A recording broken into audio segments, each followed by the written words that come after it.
Hello folks, welcome to another video in our polity series. In this video, I explain what the preamble to the Indian Constitution is, where it came from, and its significance in our Indian context. And all of this in 4 slides. The whole idea behind this channel is to keep it crisp, short and precise. So without further ado, let's get into it.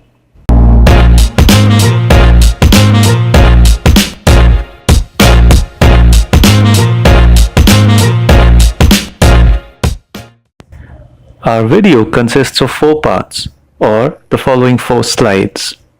1. The background and historical context, that is, where and how the preamble came from. 2. We will take a look at the preamble in its current form as it reads today. 3. We will understand the important terms and phrases in the preamble. And the 4th part, lastly, we will answer a few important clarifying questions with regards to the preamble in today's context. So, let's begin. Now the first question is, what is the preamble? The term preamble refers to the introduction part or the preface to the Constitution of India. It is based on the objective resolution moved by Pandit Jawaharlal Nehru on December 13, 1946 in the Constituent Assembly. On January 22, 1947, the Constituent Assembly adopted the Objectives Resolution, which later became the preamble to the Constitution of India. This Objective Resolution contained the fundamental propositions of the Constitution and set forth the political ideas that would be guiding its deliberations. Now, there are some important points to note about the preamble. First, the preamble is not enforceable in a court of law. However, it provides a key to understanding and interpreting the Constitution, and has therefore been described as the very soul of the Constitution. In cases of doubt, the Supreme Court has referred to the preamble to elucidate vague aspects of the Constitution. As we know, it has been amended by the 42nd Amendment Act 1976, which added 3 new words: socialist, secular, and integrity. Moving on, now we come to the section in which we will examine the preamble in its current form as it stands today. Here is the current text of the preamble.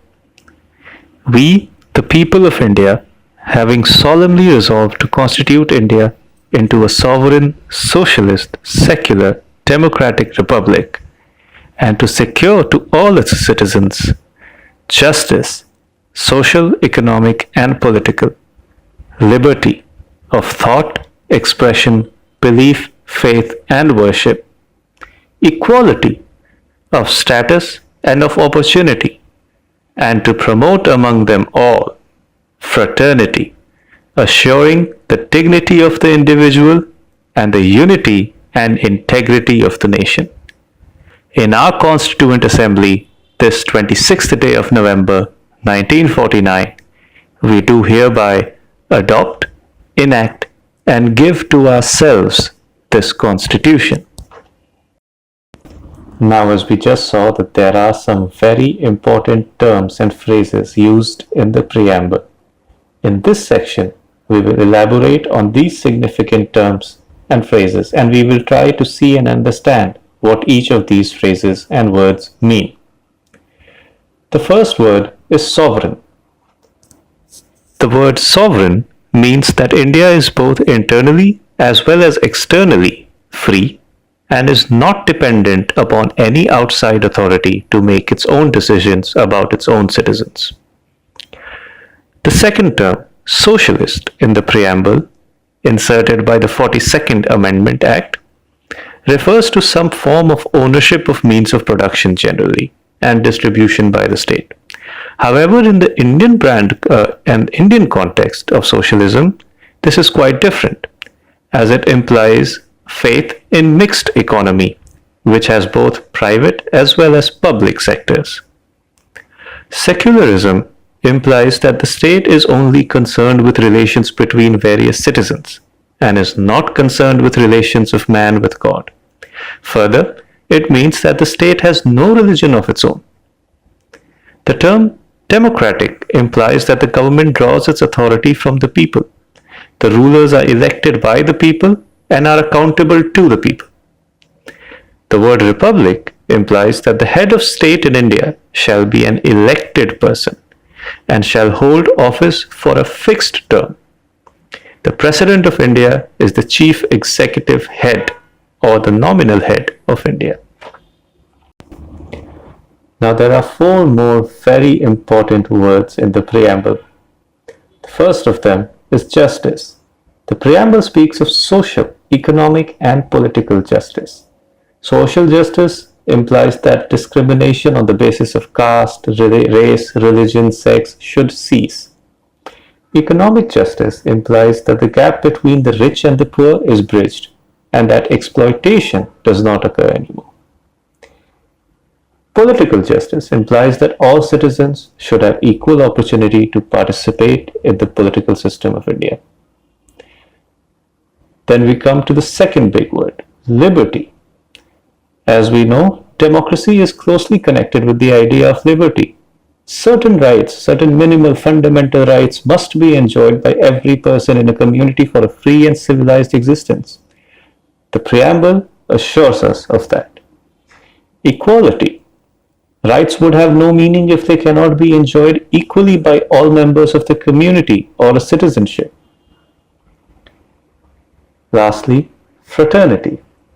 Fraternity means a sense of brotherhood. Fraternity is also sought to be promoted by ensuring equal rights for all. Fraternity is not possible unless the dignity of each individual is presented and respected. Now we come to the last part, preamble in today's context. The first question we are often asked, is the preamble a part of Constitution of India? The short answer is yes. Preamble is a part of the Constitution of India. Now the Supreme Court has deviated back and forth on this question, but the current stance of the Supreme Court is that the preamble is part of the Constitution of India. So do not confuse on this. However, it is worth mentioning here that the preamble is neither a source of power for the legislature nor a constraint upon its power. It is not justiciable in the court of law. Its provisions are not enforceable by any court. And lastly, a very important question, can the preamble be amended?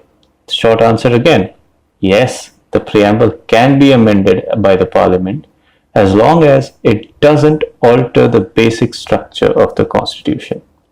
Now, what constitutes the basic structure of the Constitution? I will post a link to the video in which I explain the basic structure of the Constitution in the description below, so you can view that video and learn more about what constitutes the basic structure. This concludes our video on the preamble to the Indian Constitution in 4 slides. If this video helped you in any way, please don't forget to hit that like button. As ours is a fledgling channel just starting out, it would really mean a lot to us and it really helps us out a lot. And if you want to stay updated on these videos, please subscribe to the channel. That way you won't miss out on any future videos. Happy learning and thank you once again for watching.